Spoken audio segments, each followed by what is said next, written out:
você falou também, os dois, né? Vocês têm um histórico de 10 anos fazendo o que vocês fazem. E aí você disse que começou com algumas pessoas que eram grandes e hoje nem existem mais. Eu vi muito isso em finanças, porque quando a Malu criou o meu blog, eu tinha uns caras que eram o benchmark, né, do nicho. Eu falava, caramba, eu quero ser que nem esse cara aqui. Alguns não existem mais, outros são muito menores do que eu, porque eles estavam na onda do blog. Quando começou redes sociais, eles falaram, isso é besteira, dá muito trabalho. Demoraram para ir, quando eles foram, já tinham outras pessoas que eram os novos grandes.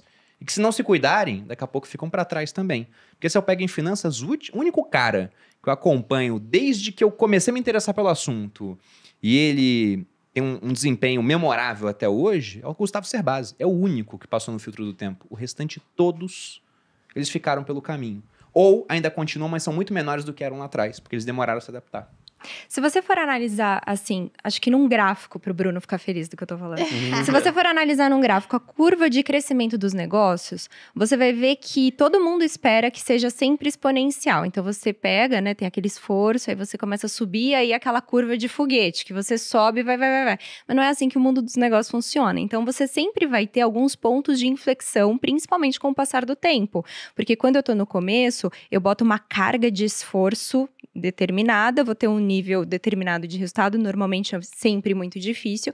E aí, com o passar do tempo, o que vai acontecendo?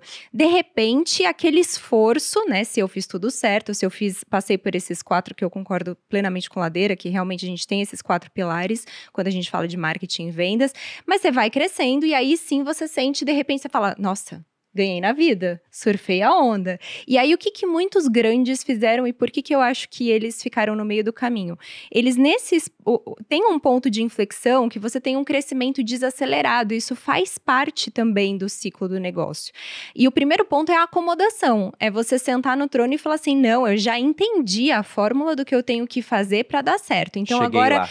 eu já produzi muito conteúdo. É isso que eu vejo muito também dos grandes. Eu já produzi muito conteúdo. Eu já tenho uma audiência.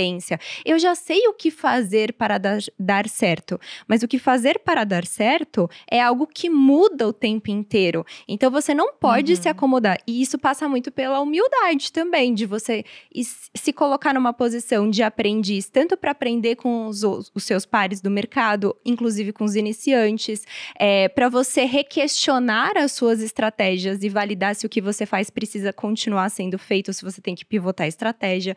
E com relação a pivotar a estratégia também, uma das coisas que eu vi muito dos grandes players fazendo e que hoje são pessoas que sumiram, pessoas que pivotaram muito rápido. Então, por exemplo, eu tô aqui com um modelo de negócio que dá certo há muito tempo.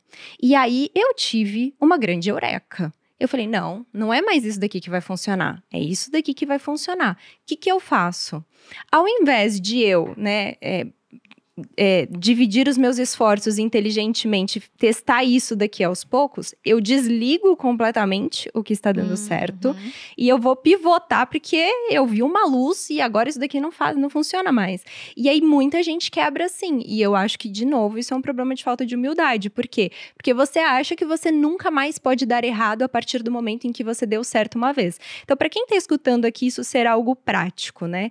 Acho que o primeiro passo, quando você começa a empreender e começa a vender na internet, é você estar atento o tempo inteiro ao que a audiência quer comprar. Você conseguiu achar uma veia boa? Se você tiver outras ideias e for inovando, e eu também concordo que volume é rei, porque sem volume a gente não tem qualidade, mas se você achou uma veia que dá certo, não pivota do nada a sua estratégia para sair tentando um monte de outras coisas que você acha que vão dar certo. Explora aquele modelo de negócio muito bem e aos poucos você vai inovando e testando novas coisas. Muito bom.